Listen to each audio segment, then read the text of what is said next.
ఇద్దరు కీలక వ్యక్తులు మంగళగిరిలో మీ పార్టీ వాళ్ళే అడ్డుపడుతున్నారు, అడ్డు వేస్తున్నారు. ఆన్ రికార్డ్ మీరు ఒప్పుకోకపోవచ్చేమో, కానీ వేమారెడ్డి గారు ఆఫ్ ద రికార్డ్ గుండె మీద చేసుకొని చెప్పండి, మీరు ఇది నిజమా కదా నేను చెప్పింది? నాకు మాత్రం ఎవరో ఇంకొకళ్ళు ఉన్నారు అనేది నాకు ఇంతవరకు ఏది లేదు. గుండె మీద చేసుకునే చెప్తున్నా.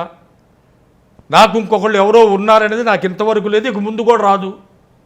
అది కూడా నేను చెప్తున్నా. వై? బికాస్ నా పనితనం మీద, నా వ్యక్తిత్వం మీద, నా పార్టీ అధినాయకుడి మీద, నా ఇప్పుడు నడుస్తున్న విధానం మీద నాకు కాన్ఫిడెన్స్ ఉంది. నా అధినాయకుడి మీద నాకు కాన్ఫిడెన్స్ ఉంది. నా మీద నాకు కాన్ఫిడెన్స్ ఉంది. నా పనితనం మీద నాకు కాన్ఫిడెన్స్ ఉంది. నా క్యారెక్టర్ మీద నాకు కాన్ఫిడెన్స్ ఉంది. నా రాజకీయ భవితవ్యం మీద కూడా నాకు ఒక నమ్మకం నాకుంది. నేనంత ఈజీగా ఏదో పిల్లలు ఏదో అంటూ ఉంటారు ఒకటి అక్కడ, అవన్నీ కూడా ప్రతి చోట ఉంటాయి. వాటి గురించి మనం పెద్దగా ఆలోచించాల్సిన అవసరం ఏముంటుంది బ్రదర్?